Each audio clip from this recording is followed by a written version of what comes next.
Good evening, as Tholo would say, but obviously, clearly, he's not here tonight because we're talking finances.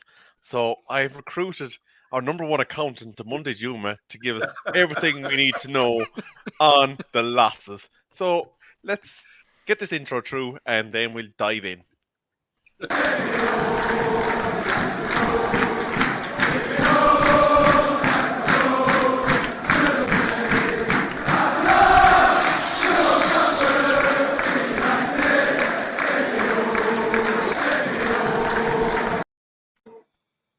Well, hello everyone. It is Thursday. Unfortunately, it is still the international break. Despite our best efforts, we can't fast forward past it. But I am joined today by Bat Time with Vaughan and the Omundi Juma to talk matters finances, as we have had our financial report released today. But before I do that, Bat Time with Vaughan, I think we need to give you some credit because you didn't have a chance to speak on it during the fantasy football show on Tuesday. But you got out your oracle, your crystal ball. You said triple captain son. We all laughed in your face, and now we are looking like absolute bellends. Tell us all about it, Bat Time. I don't know what to, I don't know. I just sort of made it up on the spot. I'm saying triple captain Vardy now. No, it's Leicester, and you know Leicester are rubbish. And Son's got a good XG, right? He hasn't scored a lot of goals, but he's got a good XG, so it suggests that his performances are being undervalued in terms of goals. So because we've been doing bloody investment stuff all day, it was a good investment. And I'll say the same about Jamie Vardy. I think he's going to score a lot of goals in his next 3 or 4 matches. Well, there you go, lads. For anyone that plays fantasy football, you heard it from the horse's mouth. The oracle wasn't wrong the last day, so put your house on it or don't. But on Monday, I know you're excited to get involved in this conversation today. But before you do, there is a large gathering of fans that are looking to take some advice from you. Will you say hello to a few of them? Yeah, for sure. I mean, in schools these days, they have all levels of people coming together. It's like inclusion. That's how I feel today. I feel like I'm inclusive to the classroom, special needs. But yeah, I will learn. I want to say hi to Joan of Arc, saying How to Wreck a Club by the Glaziers. I think she's writing a book, and she could. Maybe she should get Bath time to help you out, because he seems to know a lot about this. Andy Long saying, I wonder how much value walked away on a free in the summer. I want to say hi to HD Gamers, say 50% of value walked away for free, but it's not just players leaving on a free. Thumbs up. I want to say hi to Mad Red Neil. How you doing, Mad Red? Welcome to the Man United agenda. And how mad are you? How mad are you at the moment? Is it with the Glazers, or is it just a cool name? Not sure. Stuart Marshall spoke to you earlier. We had a little text. Nice to see you in the house. He's saying good hi to everybody. Gavin Ward's in the house as well. Oi, oi, says Beeps. Blue Moon Ian is here as well. He said, you lost how much? I guess you spent loads on stadium and training facilities. Very funny. MUFC is here as well, saying good evening and saying get them out. Gavin Ward's here as well. Bloody G's. Shareholders will still pocket 35 million, and yet the club makes a massive loss. Vincent's here as well. And he's saying here, hey, hi guys, I think it's great news that we've lost 115 million, less money in the Glazers' pocket. There's going to be hopefully soon the money will run out and these gold diggers will be gone. So you can get the feel of the comments from the comments there. But let's break it down. Yes, indeed, on Monday, and we will come to you for the breakdown of the accounts there shortly. But there is Stop this. I started, so I have to continue, unfortunately. But on Monday, unfortunately, we did lose the graphical ability of our sports commentator, TalkMU, today. So I am going to have to read this from my phone instead of getting it up on the screen. So Manchester United recorded a net loss of £115 million in the latest fiscal year. This is year ending June 2022. While also seeing their net debt rise by £95.4 million to a total of now £514.9 million. Their accounts also revealed that the Glazier family pocketed the pleasant sum of £33.6 million in dividends throughout the fiscal year. United insists COVID had continued to negatively impact on the club's net debt, while the higher dividend payments in 2022 comparing with the year prior were due to the timing of payments. Although United lost more than £2 million a week during the year ended June 22, their overall revenue climbed 18% to £583.2 million. The previous year was £491 million. Their wage bill rose to £384 million. That is a rise of £61.1 million per year and is more than any other Premier League side. United shelled out £24.7 million in exceptional payments, and I always love those vague terms in financial accounts, and I think Bat Time with Vaughan is a fan of them too, aren't you, Bat Time? Yeah, but like I'm a huge fan of accountancy, and I've really enjoyed the last hour going through this report. It's been the highlight of my week, without question. I really wanted to read the appendices of Lord of the Rings tonight, but instead I've been reading like financial appendixes, and like, all right. So I've spent about an hour and a half looking at these reports. I'm not an accountant. I'm a scientist, so I understand numbers, but there's a lot of I can't swear, can I? There's a lot of nonsense in these reports, and I've done my best to go through them, and I think that's what we're going to do. Is it?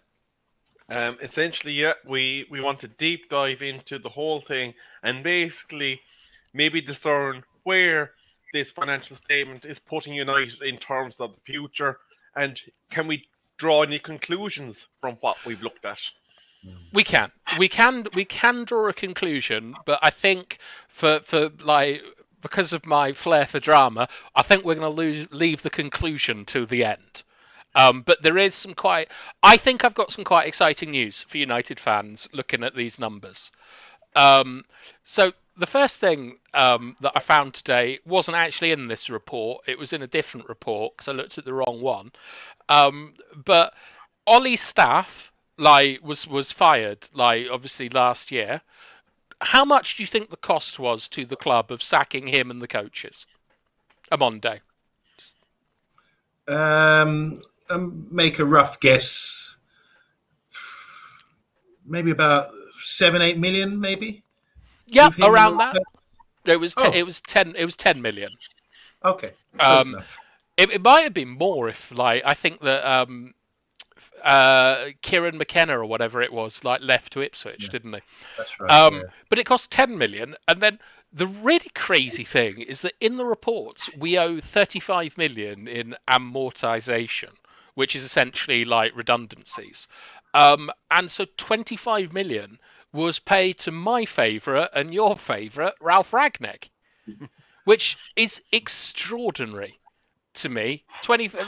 Ollie cost 10 million and was on a 3-year contract. Rangnick was on a year's contract and cost 25 million.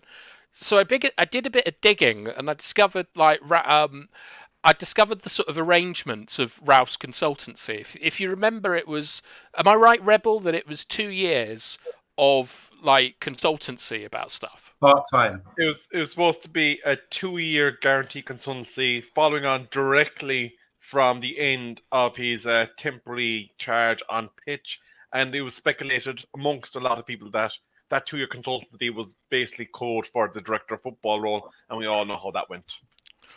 Okay, well, I actually went and looked into this because you said guaranteed. So from my understanding is that Ralph's consultancy role, it wasn't to Ralph, it was to Ralph's company, which is called Rangnick Cornettiger. Excuse my pronunciation, but Kornetka or whatever is the manager of Lokomotiv Moscow, or was, and is sort of Ralph's literal partner in crime. And they have a consultancy company of which was the guaranteed agreement. So that was essentially £1 million a month for 2 years in order to get access to medical stuff, which Solo's not here, so I can quite easily libel and slander people, but it's essentially for doping. But also to his sort of transfer database that has been built up through the abomination of the Red Bull footballing group. And most interestingly, it also included a section on training board members to be more knowledgeable about football, which I think I think that's quite funny that Ralph got them to pay 25 million for nothing, and one of the things was to make them more knowledgeable about football. So that to me is extraordinary. But I suppose it shows faith in Ten Hag because the contract was cancelled. All links with Ralph, according to this statement, are off. So that was pretty nuts. Omundi, do you have any thoughts on this? Yeah, so the deal was to charge Ralph's company, who was in partnership with the guy from Local Boat in Moscow, £1 million a month for trade. It's like a training service to sort of train people up and provide data and provide performance enhancing medical stuff. Is that right? Is it? Not literally dealing like dealing to them, but advice and yeah, up to date, modern kind of. Appears to be access to databases, to be honest, more than anything. Like you can look it up in the comments later. In fact, I'll stick the name of the company in if anyone is particularly interested in this. No, that's the wrong place. Before you kind of move on from this, I imagine the law contract came into play with regards to the compensation, because obviously there was offer acceptance and there was consideration put on the table, and Manchester United altered the terms of that contract, and then ensuing, I presume, there was penalties, as you so rightly mentioned, for breaching the contract as it was laid out. And I suppose we never really found out whether or not it was Ten Hag didn't want to work with Rangnick as the consultant, or whether or not a certain family across the water got the oomph over information that was coming out about business dealings. I don't know, bruv. I'm as much as an accountant as Indiana Jones is an archaeologist, and I've been on like a similar adventure this afternoon trying to make sense out of these numbers. So if you're asking me about contract law, I don't know.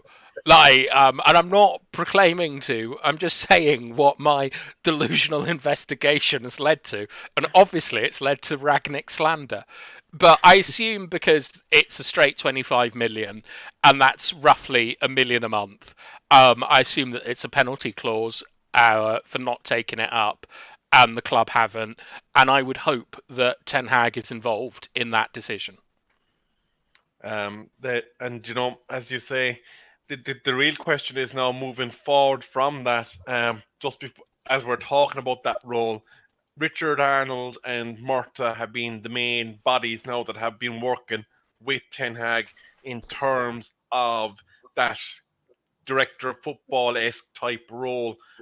And given what you're seeing in the financial statements, obviously the Woodward was primarily responsible for some of the income generation that we have been in receipt on over the last number of financial years. Obviously, a big talking point in the accounts is the size of that wage bill. And our wage structure as a whole doesn't seem to be structured to shortcut it. Is that something that you noticed in your review of the accounts, that our wages proportion to our squad are out of kilter with the cream of the Premier League? Not really, to be honest. I mean, like the United sort of like wage structure, you say it's not structured. It reminds me a lot of sort of like fantasies people have of going to strip clubs with a hose full of money and just firing it at some working girl. Like that's pretty much how we get these players to come. But it's gone up.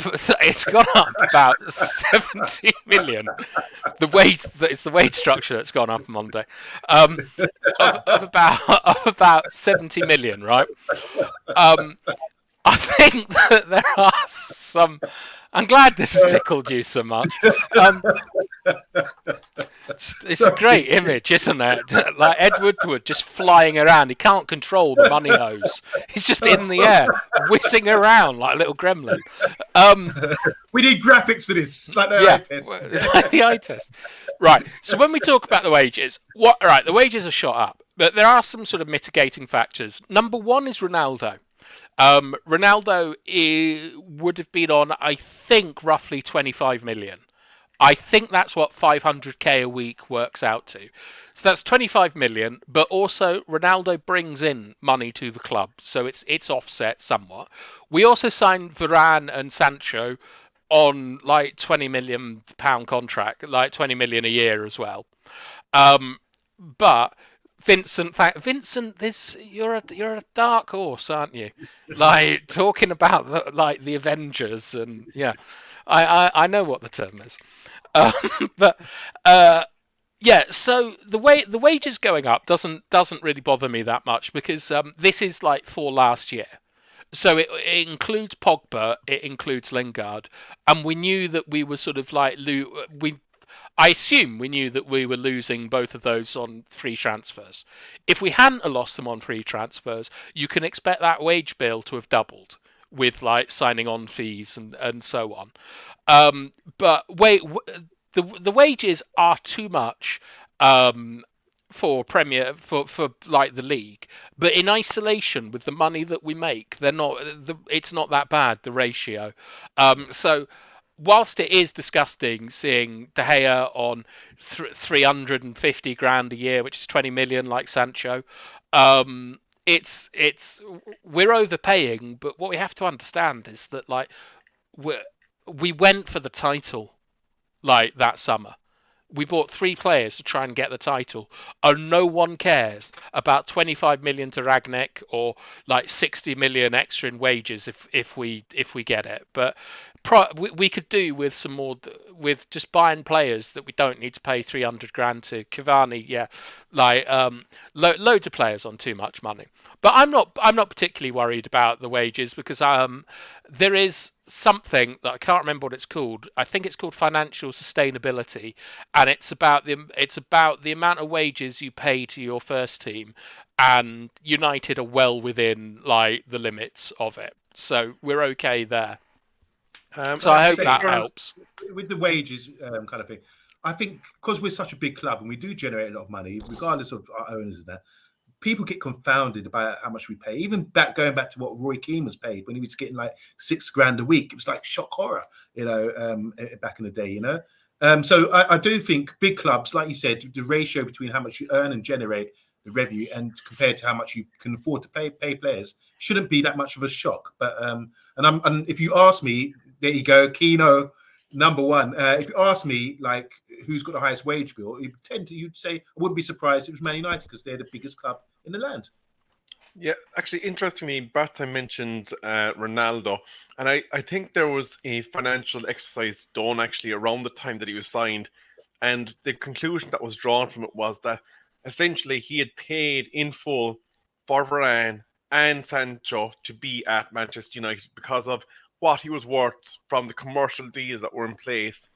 The uplift that he brought basically covered the cost of that particular window. Now, there is an interesting point that I want to draw to your attention before we move on from wages, and that is MUFC. Phil Jones, £75,000 per week for doing absolutely nada.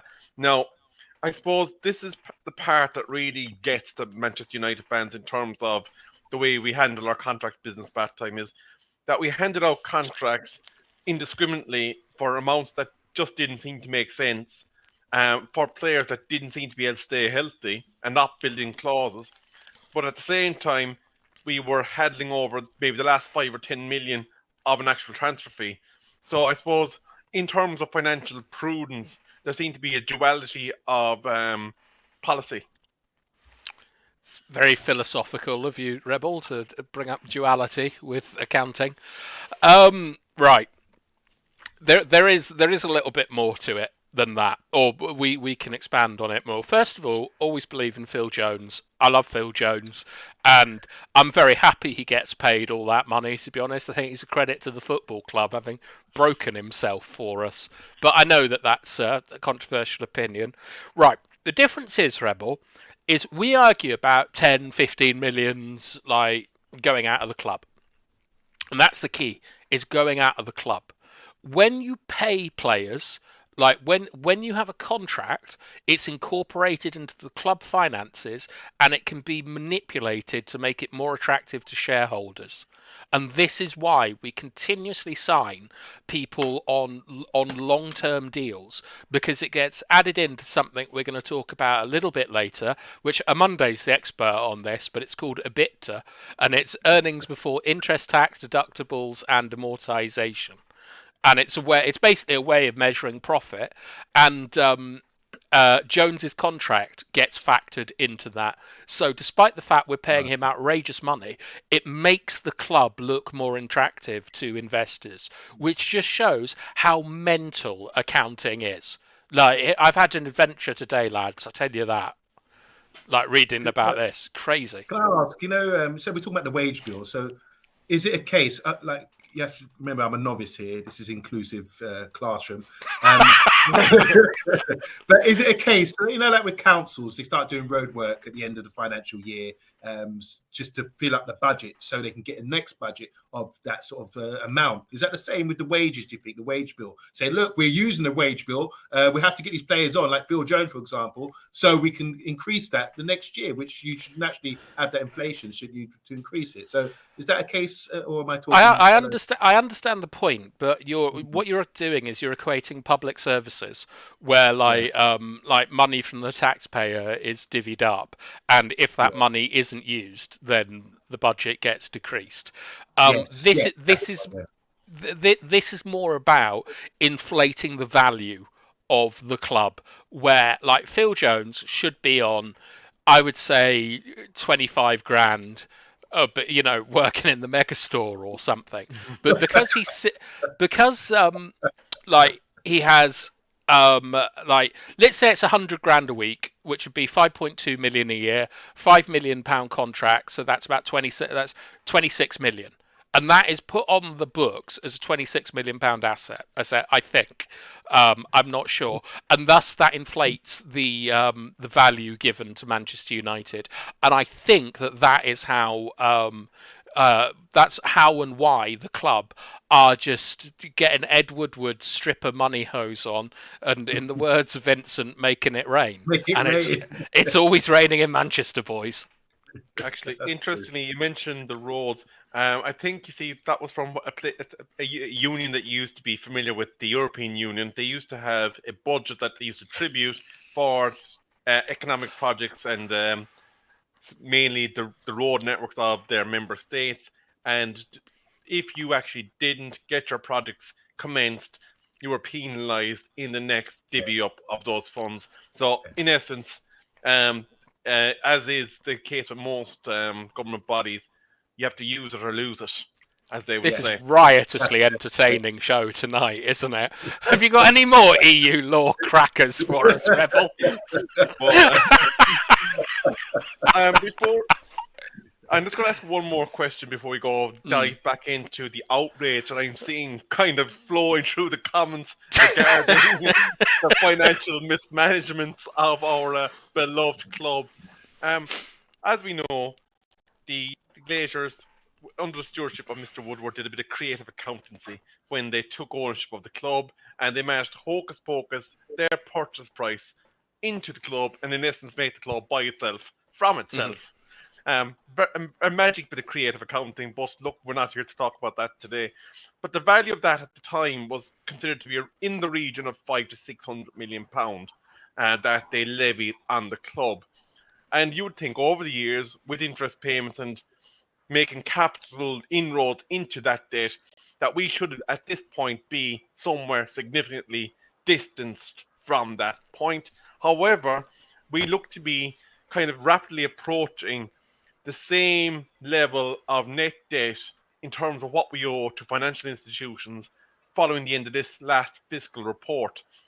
Bat time, is that kind of more down to that we had to leverage additional monies in order to kind of make some playing squad purchases? Is it that they ended up having to renegotiate those loans at higher interest because they weren't meeting the level of repayments that we should have been doing? I suppose at the bottom line, is our system of financial loans being designed in order to yield dividend interest? Okay, right. I wish you told me about this question earlier. Okay, so I'm gonna put this in a metaphor, right? Which is that if you buy a house, you're very likely to get like fixed term 25-year mortgage, right? And you pay a proportion of your salary to pay off your house. Your house, you might like want to do a couple of things to it. You might want to do the upstairs. You might want to get a washing machine in, whatever. But you're not going to have huge expenses annually on the house. A football club is very different because like you're going to be like in some ways gambling on players and spending huge amounts of money here and there. Now the Glazers, I think, got in real problems around 2010 where they had to do PIK loans. Do you remember? It was very like they had to do a massive loan offering. Basically, they completely restructured everything. But I think that what it comes down to is the Glazers are not particularly interested in paying off the debt because lots of companies have serviceable debt. Like everyone here who's got a credit card has debt, but it's serviceable. Like it's not going to bankrupt them, or at least we hope not. I'm not offering financial advice to anyone. This is just opinion. But the Glazers have no intention of paying off the debt, really. They just want to keep it serviceable and keep pocketing those dividends, keep enjoying what. And I bet you they thought they were going to just be surfing about on adulation when they bought Manchester United, the biggest football club in the world, and all this sort of stuff. And now, like, they're sort of globally hated, I hope. And sorry, I'm rambling. I don't think they have any intention of paying off the debt, Rebel. I think they want to service it and keep taking money out of the club, living off the glory of the club, and eventually flogging it to someone when they've wrung it dry. Well, obviously, it looks like, based on the financial reports that have been produced over the last number of years, that they are just doing interest only, which obviously necessitates a higher cost to club because we are never eating into the capital element of the loan, and thereby we're never going to actually see it paid off within the current financial structures. Now, bat time, I will come to the capital expenditure that is likely to be needed in the coming years. But on Monday, give us a flavour of the outrage because there's quite a number of comments. I've got an issue. Something's popped up on my screen. I can't seem to get to the comments. I can get to them, but it's going to be very difficult. So I'll just start. Sorry, guys, I might have to miss out on a few. So Bargav is saying, is the loss absorbed by revenue / savings, or is the loan taken out? No, the loss isn't absorbed, and a loan has been taken out. But we'll cover that in the next section. Okay, Emma's asking, responding to MUFC, that's just bad financial decisions, no matter how much you earn at that age. Talking about the under-21s, come driving in to training in Lamborghinis and that kind of thing. MUFC saying we're overspending like you couldn't believe it. It's embarrassing to see the levels we're at. Box is here saying if the Blazers had any more common sense, they'd run the club properly, leading them to making more money. It's not rocket science. Emma's saying to many MUFC, nah, we're just stupid. It's just stupid spending because none of it has gone to the stadium or the training ground. Mm-hmm. And just one more here, I can just about see. HD Gamer saying we have like 1 billion debt. People just don't like to actually put it out there, So there you go. Sorry, I can't get to all the comments in the moment. I'm a bit stuck. I'm trying to get rid of this. There's a few more I'll just hit that I noticed that I marked myself. Stuart Marshall saying, didn't they take money out of us to put into Tom Brady's Tampa Bay? Nope. They took it out to put in their own pockets. And it's something that Tampa Bay fans say about Manchester United as well when they see Ronaldo being signed. So, equal opportunities dissatisfaction is the mantra. MUFC is telling us nothing has been paid off in 17 years. We're being used as a cash cow. Actually, there was an analogy I used one time. Is like they're fracking the assets of Manchester United and slowly leaving a husk with no liquidity inside it. But we'll come on to that philosophical side later on. Yazuka Mohammed, all the way from Ghana, is saying, hello, lads, welcome, welcome, welcome. Gavin Ward is saying, Robert Kizoki, he's playing financial loopholes and is worth a watch. And I had one more from the great and learned Vincent Bullock. Take note of how I pronounce that on Monday. I just watched you. Yeah. Go on. The Glaziers don't want to pay off the debt because they get a discount for being in debt from paying taxes back to the government. And I think so many loopholes, isn't there? Box is saying, I bet there's a Tampa Bay agenda. Oh, brilliant. But Bob, Happy birthday, Box. moving quite along. Obviously, we know that in business, the capital assets, along with your playing assets, are a major factor in your financial planning. Old Trafford has been much maligned for even something as simple as its Wi-Fi and its interior structures for actually broadcasters, because it's dated, basically, is the bottom line. And that is before you even, that's only in the telecommunications area of the capital expenditure. We gave Old Trafford a paint job just to kind of cover over some rust and whatnot. But in reality, if the Glaziers or an owner of Manchester United was to take on that project, it would represent a significant financial commitment and would need some in-depth structuring. And I would imagine if you're a financial institution looking at the position Manchester United are in presently, and you having spent a significant amount of time tonight looking at those financial papers instead of being granted some Lord of the Rings type relief from the day-to-day job. That in combination with the fact that Carrington, unfortunately, has to be significantly brought into the modern era as well. Financial institutions are probably going to be thinking, what is the actual chances of us getting burned at this point? Because there are rumours out there, and many financial speculators are saying that the Glaziers, in essence, were spending this season in order, as you said, to artificially inflate their stock value.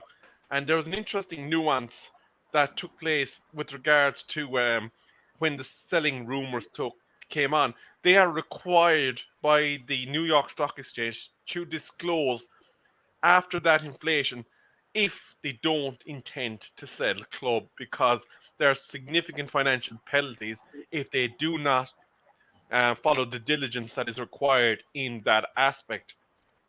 Richard Murtaugh said today that it is unlikely that we will be able to repeat the fiscal outlay on the playing staff that we've done this year. And I couldn't help but feel that there's a certain naivety given when you look down, if you look at the players as just basic financial assets. Casemiro and Eriksson aren't exactly long-term assets, they're medium-term assets at best. There's a goalkeeper that we're going to have to make a significant long-term investment in the not-too-distant future. Varane and Maguire, regardless of whether you believe that they are good enough or not good enough, or can stay injury-free or can stay injury-free, again, there's going to need to be a long-term replacement geared up, because at some point they are going to either retire or move on to another club. We know that Dallo needs a partner in the right back position in order to push him on. And up top, where Mr. Ronaldo currently occupies, we have no depth chart per se that you would say is kind of giving a financial accounting position for the playing staff. So it is kind of beggars belief that he's making that sort of statement, knowing that in reality, the maths doesn't add up.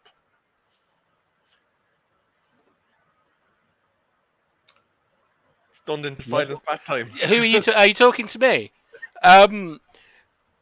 Yeah. Sorry, I was just listening. I didn't really understand what the question was. In essence, I've taken into account that we have a significant project of capital investment in terms of buildings to be made at Old Right, the Trafford and stadium. Carrington. The stadium and Stadium and Carrington.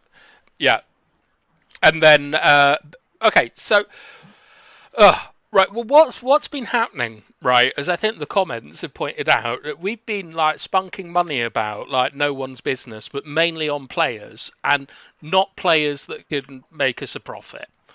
Personally, I'm okay with signing players that won't make us a profit. It always used to stun me that people in Ragnick's achievements would bring up a spreadsheet of profit generated.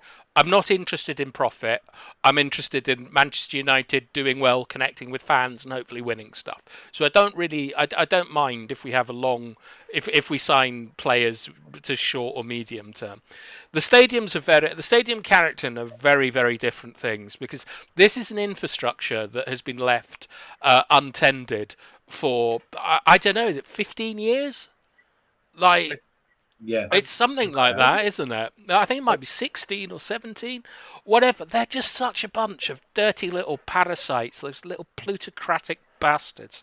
But anyway, so the stadium, whatever, just add it onto the United debt. Whatever the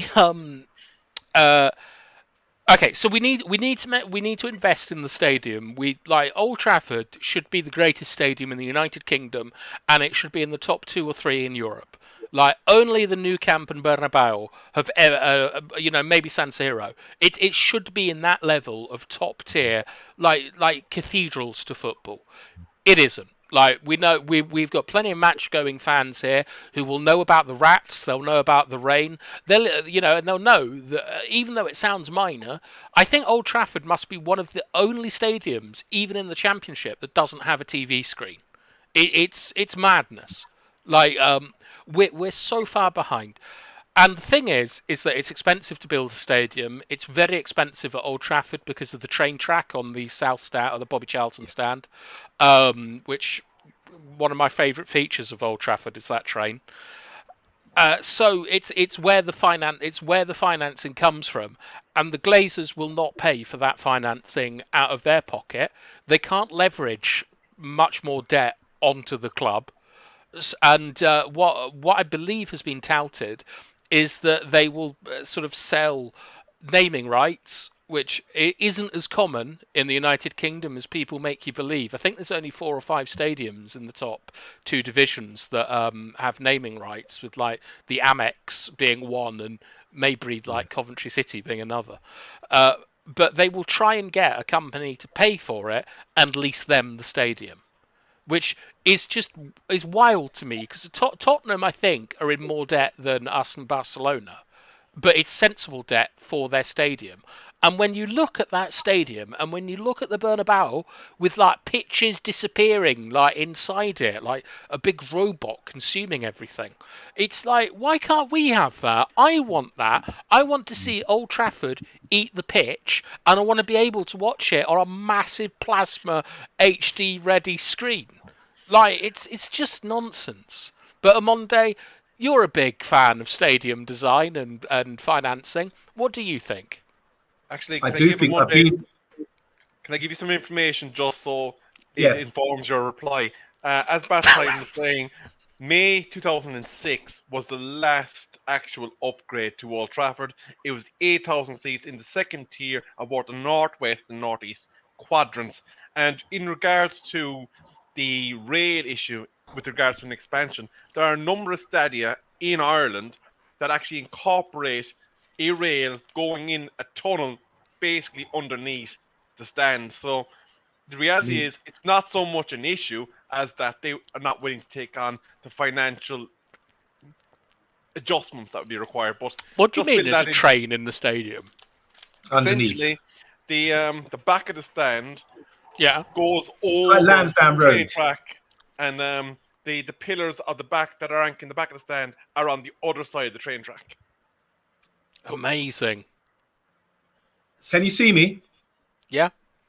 Okay, so my screen's gone black, so I don't know what I'm doing. But yeah, so I've been to Lansdowne Road. There's a train track that runs parallel with that when that was the main stadium for Ireland. I know with Bayern Munich, they've come away from the Olympic Stadium and created a brand new stadium, which is really modern a few years ago. Same with Juve as well. They've come away from the old stadium and they've got a new modern stadium. So these new modern stadiums are updated with new technology and, like you said, with the big plasma screen and that kind of thing.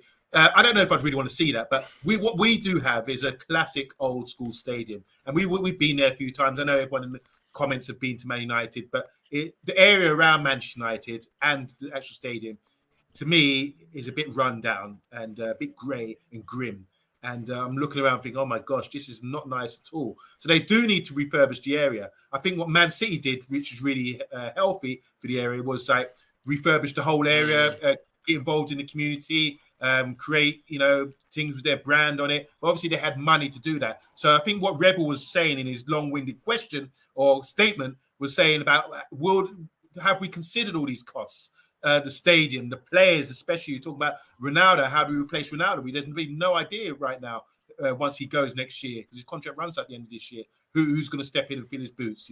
There's so many factors that you've just made me think about, Rebel. And so the stadium, the training ground, the players, it all adds up at the end of the day, and it's really important that Man United, they consider these costs, and maybe the people who are looking to buy the club, if it is up for sale, need to consider that too, because it's so important. And we don't want to take a dive before we get back up again. And you can see that by talking about the aging centre backs in Varane and Maguire, replacing Ronaldo, changing the whole youth facilities. And you give an opportunity like that to another club like Man City, they could take over, steal all the great players in the area, youths and all that kind of thing. You don't want to take a dive. So you have to make a strategic move, make sure you tackle all these problems, but at the same time, don't leave yourself short. And where other clubs can come in and just take over, like Spurs. Well, next Spurs will be the best stadium in the land, which it probably is at the moment. Everyone says that, and I've been there myself. And once you go in there, wow, it is very impressive.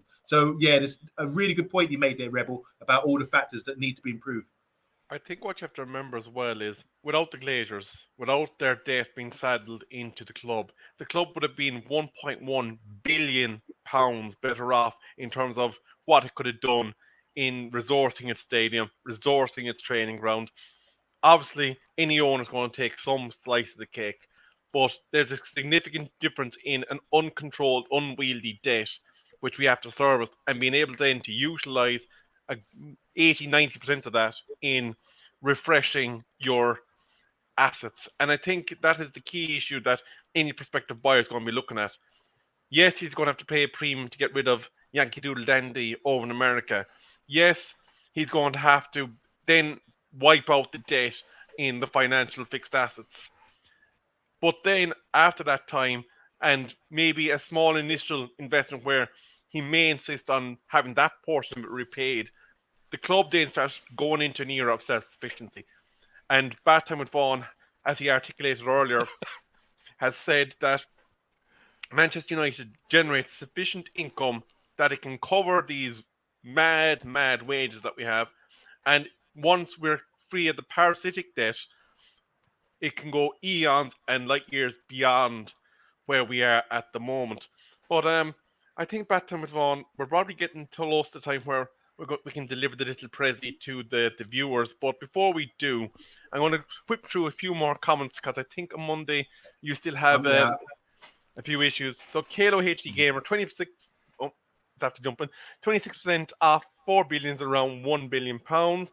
Cosman is in the building saying, if Glaziers could, they would take 100 million out of the club every year for themselves. Factos, as they would say. Stuart Marshall saying, stop buying from the megastore. I haven't bought a thing off them in about 10 years, and I don't plan on doing it anytime soon. Tyrone is in the building saying, evening guys, do you think the club is close to being sold in? We will answer that question most shortly. MUFC, it's not our department, it's the Glaziers. Sorry, it's not our debt, it's the Glaziers debt, and we have to pay for it. This should be illegal. And many people are saying that maybe they should be forced to extrapolate their debt back out of the club, because in reality, if me and you and OMONDI decided, do you know what? let's for the crack go down and buy Liverpool, and then decide let's shadow the debt in there and just live off the Gandhis.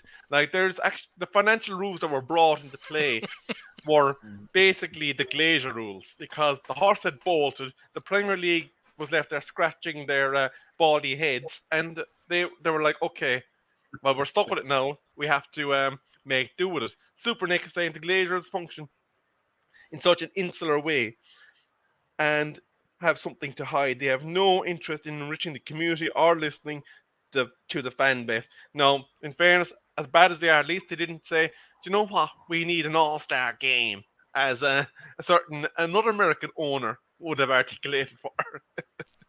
And Fox says, we'll need a stadium. Isn't the Manchester Derby being outsourced to Saudi Arabia soon? So some aspirations and permutations being thrown on whether or not we're going to copy the NFL's model of games abroad. And I think finally for now, Vincent Bullock is saying they could get the money back easy on a new stadium from the stadium tour, charging €27 to go around the stadium and the stadium tour of Old Trafford. So a lot of people, they I don't know about that, Vincent. Actually, there's one more actually I'm going to throw out there. Actually, two more. Because FC United is saying, Plasma Lad, that tech went out the window eons ago, bat time. Get with the program. Bruv, I'm not an electrician. Or like I'm just do science, lads. Not an architect, not an accountant. I'm very sorry if I know we've got a chat full of bloody experts, but I'm not, so I apologise. And then Rory C finally saying, let's be honest, it's more like 1 billion. For 26% is more like 2 billion, valuing United at 8 billion. 1 billion for the Glaziers shares in their back pocket, less any CGT due, and stick another billion for the players and infrastructure. So he's saying that United should be able to get a deal done and cleared for 2 billion. I don't think the Glaziers would even get out of bed for 2 billion. No, he's saying that United, the enterprise value of United is 8 billion, which is pretty high, and like I think he's saying 10 billion for United before anything's, and that's pretty frugal to put 1 billion in for players and infrastructure, considering we need the training ground and stadium, and Omondi's off to sort that out. Yeah, well, all 7'5" of him would, I imagine, definitely put the kibosh on the Glazier family. I imagine we'd be looking at a skid mark from Old Trafford all the way over to Tampa. But yeah, should we get? Do you want to get to the sort of final bit now of this like riotously interesting accountancy stream? Yeah, we've actually kept more people interested in this accountancy stream than we did the fantasy football. Oh dear. Well, don't worry, because we're about to get on to some really boring stuff now. All right, first thing that we're going to talk about, we got two things to talk about. One I think's pretty exciting, to be honest. It'll sound really boring, but I think it's quite exciting. But the first thing we've got to talk about is the increase in the debt, which is roughly 100 million. I think it's 95 million or something, but it's gone up 22%. It's not actually as bad as it seems, because we've had COVID, which is just... It's destroyed football clubs around the world, COVID, with match day revenue, etc. So United have took out 200 million loan, and that's been added to the debt. You would assume, I don't know, but you'd assume it has quite favourable terms and will be low interest over 30 years. And speaking of low interest, hello Omundi. And the other thing is that the strength between the dollar and the pound. The pound, because Brexit means Brexit, has dropped in value compared to the dollar. And we make money in pounds, but we have to pay the debt in dollars. So about 70% of, to my calculations, about 70% of the debt increase has been from the weakness of the pound. So the debt increasing isn't as catastrophic as it looks, going up 20% or whatever it is. But we want some exciting stuff. And unfortunately, I'm going to have to tell you two terms before we get to the exciting stuff.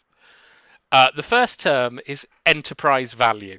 All right, that's how much Manchester United is perceived to be worth, and the enterprise value for United, which I've written down here. Oh, I haven't written it down. Brilliant. The enterprise value is about 3 billion. It's 2.8 something. Okay, so that's not how much it will be sold for. It's just how much it's valued at.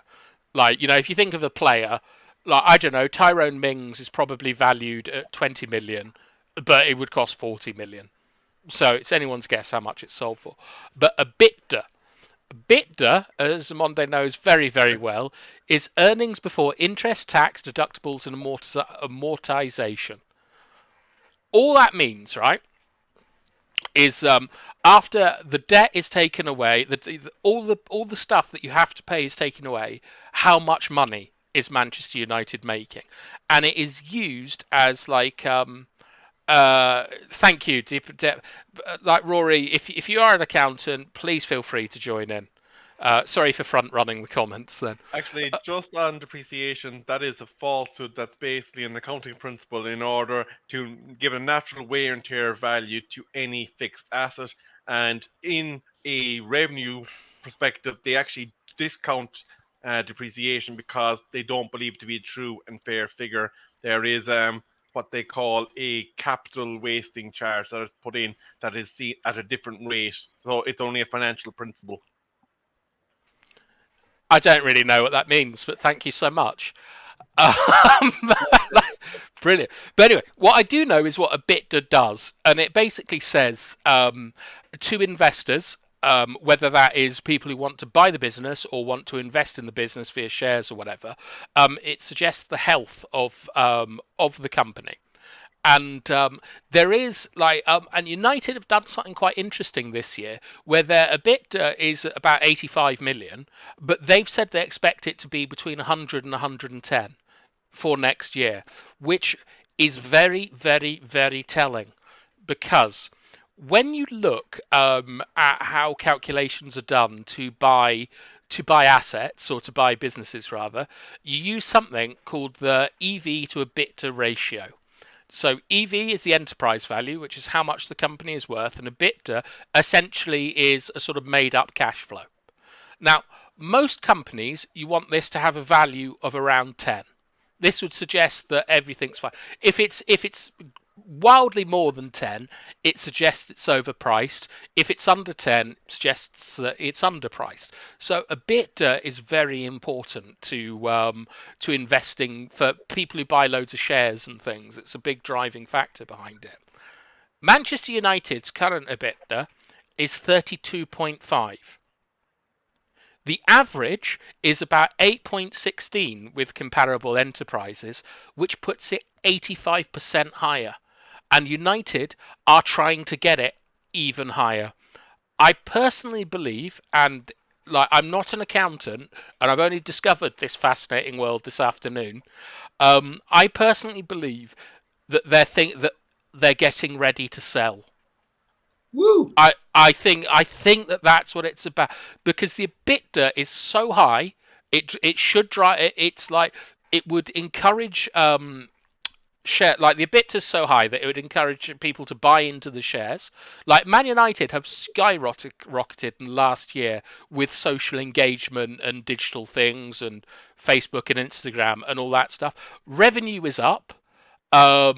Commercial revenue is up. The only thing that's down really is broadcasting. And all this looks to me to be something that is almost being doctored to be an attractive proposition to buy coming out of COVID.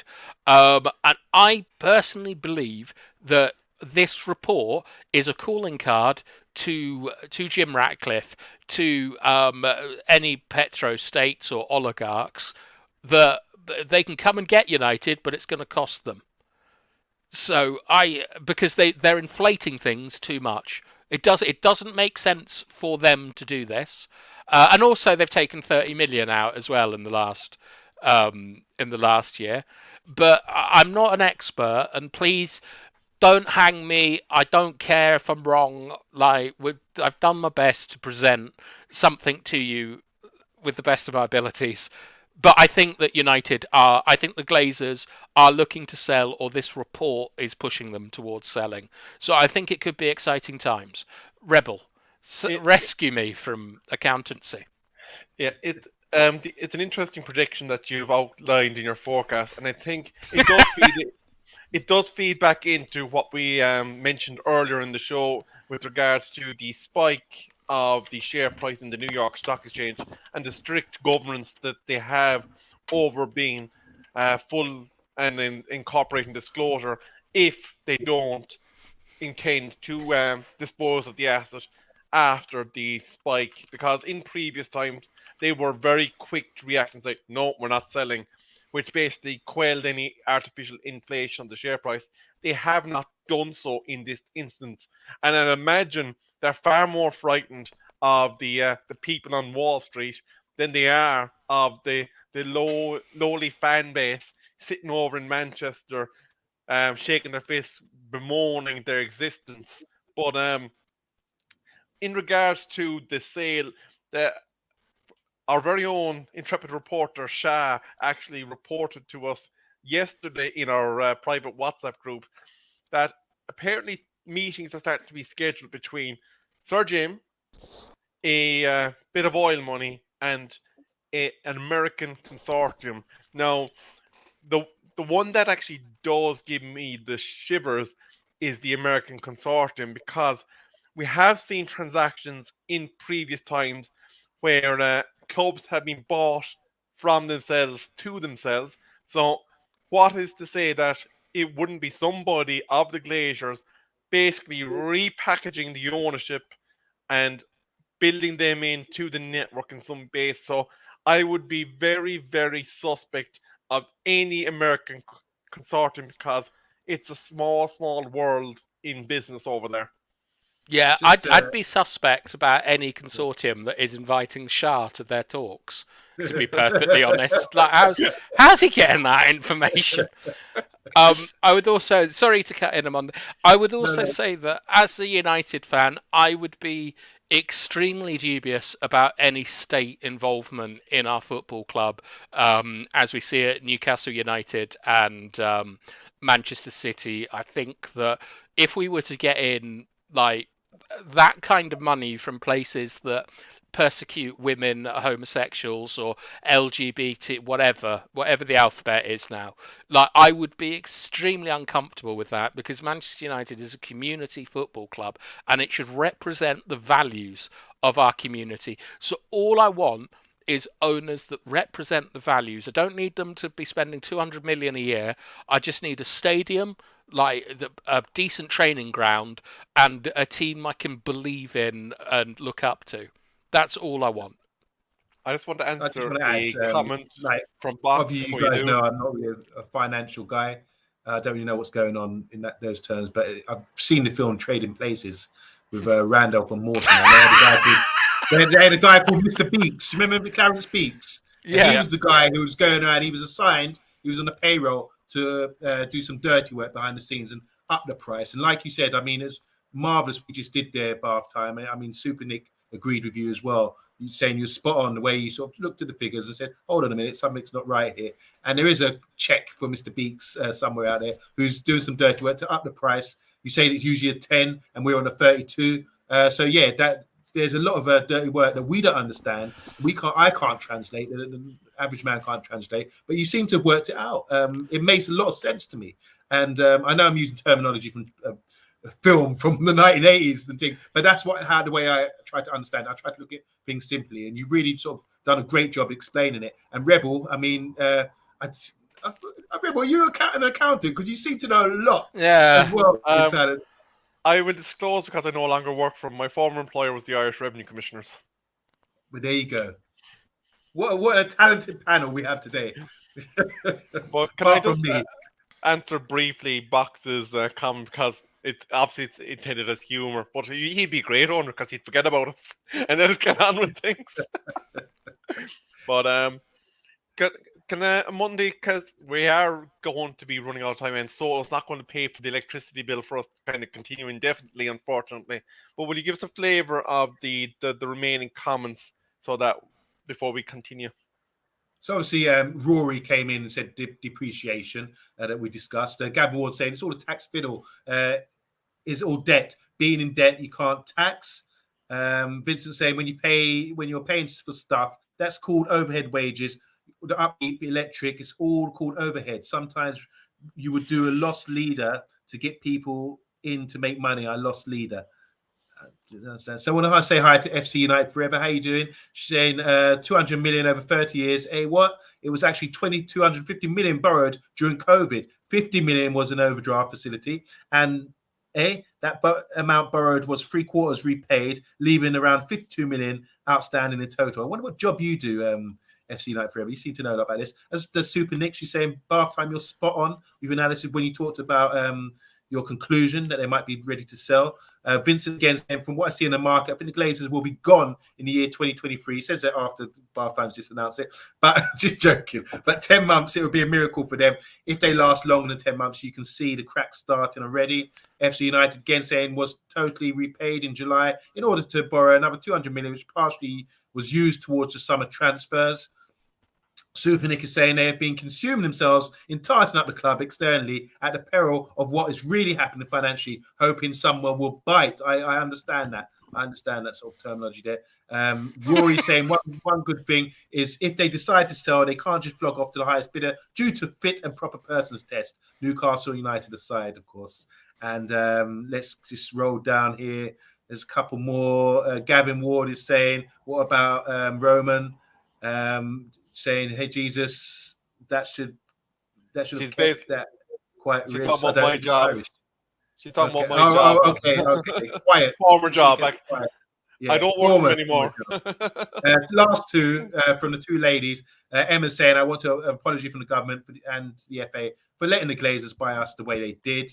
And Super Nick finally is saying, "This is why they don't employ football people in upper management and the board positions. They need bankers."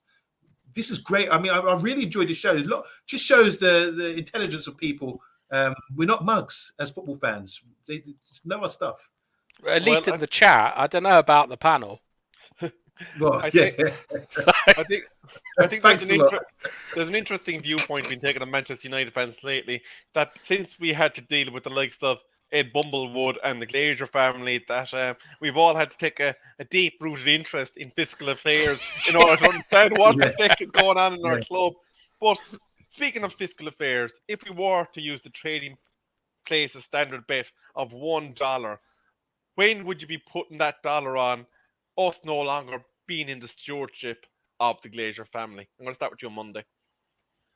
I'd have to go from what, like I say, I'm limited knowledge, but I would say it's looking likely the next couple of years, because I just go by rumours, what you're hearing, the news is always coming out. And if they weren't going to decide, it's like this happens in boxing as well. They talk a lot, and if you start hearing whispers about a certain fight being made, eventually you know it's going to be made, even if it's 5 years down the line. But eventually, you know, something's happening here behind the scenes. So I think they're pushing things out there. A lot of information is being out there. A lot of people are getting more savvy about what's going on. So I say within the next 2 years, I reckon there could be a sale on. Yeah, when's the World Cup in America? The World Cup in America. Is there another one in America? Next one's America. All right. It'd be 3.5 years' time, because it's back to Summer World Cup, I would presume. Then I would think within 2.5 years' time. I would suspect that unless the Super League comes back, the most attractive market for expanding into will be the US, and they'll be hoping that they get their Euro 96 moment in that World Cup to open up new markets. So I would imagine that would, 2026, MK says. I would think 2024, 25 would, because it will take ages to sell it. It'll take ages to sell the club. Like, there'll be all these negotiations about who pays the debt. Do the Glazers pay it out of the fee? Like, and then you got all this tax and all these lawyers getting involved and stuff. It will take years to do it. It's not like Chelsea, where they got forced to do it and it was a quick sale. It will take a long time to sell something at Manchester United. When do you think, Rebel? Well, there's always the possibility of the stupid price to get a club. Now, if you're to believe the background story behind Sir Jim, he's looking to get into football ownership now rather than later because he is a man that is moving on in years and he wants to be hands-on for a portion of that ownership before it is sufficiently set up and structured that it can take care of itself and he's getting whatever he's due and is sensible to get from club on a year-on-year basis. So if it's Sir Jim, it could be somewhere as soon as this summer. But if it's not, it's going to take. It could actually get to the point where it might never happen because eventually someone in the next generation of Glazier family is going to go, but I like my money tree. Why are we selling my money tree? Why is my money tree going away? Dad, why are you trying to undercut my future? So that is what concerns me. And the other part is, obviously, we know European football is going to alter completely in the not too distant future. The Champions League, as we know it, is no longer going to be there. It's going to be Super League by proxy, which means there's going to be more money coming into the coffers of UEFA, and as is the principle of financial accounting, there's going to be a dribble down effect, which means owners eventually going to get more money into the club coffers, and that means they'll be able to dictate more money for sponsorships, and there will be a massive follow-on from that. And if United gets into that position, it could be absolutely untenable to remove them. But so I think it could actually be a case of summer or never. But that's just my own. I just think this show has been so informative, even for someone who doesn't know anything like myself, and reading the comments as well. And so, I mean, hats off to both of you, and hats off to people in the comments as well, because I think I've learned so much from not knowing anything about the financial side of things and just trying to scratch the surface and just sort of open my eyes to it all. So, Bath Time and Rebel, we appreciate you, really do. I'm just going to briefly wrap up the show because we have been going overtime and Solo's currently going. The electricity bill is going nuts on my phone. He's texting me like crazy for us to get off the air. So, Mr. Pink, as a certain somebody refers to you, we are sorry for continuing, but there was just so much detail to go through, and everyone is so enthusiastic about the files and figures. But the first bit of any other business is one Christian Eriksen has scored an international duty. Unfortunately, they have conceded again and are losing, but international goal for Christian Eriksen. Let's hope he gets one for us in the not too distant future, preferably against Manchester City in a victory against them, but let's not hold our breath. The second one is, obviously, we will have shows again tomorrow, and I believe there's going to be an Italian job on the takeaway because his name is Baggio, Bill Baggio, and he's got a license to tatty. But on Monday, any last words or additional any other business for me would be, obviously, it's International Week now and everyone's keeping an eye on the results. Gakpo scored for Holland. I heard that on the radio on the way home. So Gakpo, we might have to start looking at him again as a talented forward, to fill in. I think he's a long piece of not all that, really. I don't think he's that good a player, but if he's playing for the Dutch national team, that's good enough for me, and we should really sort of revise it again and have a look at him again, because scoring at international level does increase his profile, and obviously, as we know, we've been linked with him for a long time now. So yeah, I'm going to go and do my research on Gakpo.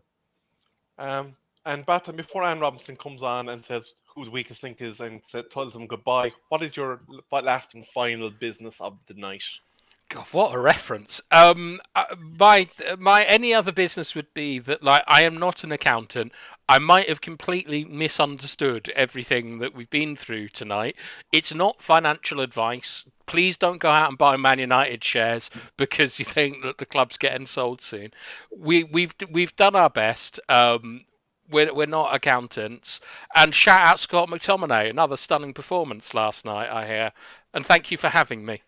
Actually, as you mentioned, Scott McTominay, I'm going to mention a tweet that somebody's basically saying that there's actually zero difference between Scott McTominay and a £70 million Casemiro, and that it's no wonder he's finding it difficult to get into the team. Do you want to just respond to that assertion that time, as you are a big fan of a certain Mr. Scotty McTominay? What do you want me to? I don't know what to say to that. Like, Casemiro, I suspect, will challenge McTominay and eventually take his place. But Scott McTominay has been one of our best players for 3 or 4 years, regardless of what anyone thinks. And I'm really pleased that chat and the panel, apart from Mr. B, have now come round to just logical, sensible thought. It really encourages me. And if the Glazers can come round to that as well and piss off back to America, it would be fantastic. So thanks very much for having me. I can't believe Solo's using chat like in this manner, but thanks very much. And in the words of Bill Badger, who was absent today, I wish to say arrivederci, slán go fóill, and good night. Good night.